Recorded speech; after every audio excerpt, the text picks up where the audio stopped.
Next colour అండి, sky blue with royal blue combination. So ఇది కూడా మనకి 2 piece set with removable coat jacket. ఇది వచ్చేసి మనకి కోట్ అనమాట. ఇది వచ్చేసి మిర్రర్ వర్క్ లో ఇచ్చాము. కస్టమైజేషన్, ఇది కూడా మన దగ్గర కస్టమైజేషన్ జరిగినవి. సో మేము పెట్టే ప్రైస్ అట్లీస్ట్ మీకు కస్టమైజేషన్ కూడా రాదు చూడండి. సో అలాంటి ప్రైజెస్కి మేము ఫుల్ ఫ్యాబ్రిక్ అండ్ కస్టమైజేషన్ మన దగ్గర ఉంటుంది. విత్ లైనింగ్ ఉంటుంది అండ్ పైపింగ్ ఉంటుంది అండ్ ఓవర్లాక్ అన్ని కంప్లీట్ స్టిచ్చింగ్తో వస్తుంది.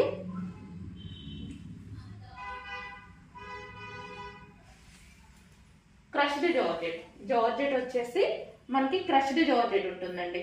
సో చాలా బాగుంది piece. Crushed georgette sky blue అండి. ఇది బయట చాలా బాగుంది స్కై బ్లూ. మీకు కొంచెం బ్లాకిష్ షేడ్ లో పడుతుంది. మంచి బ్లూ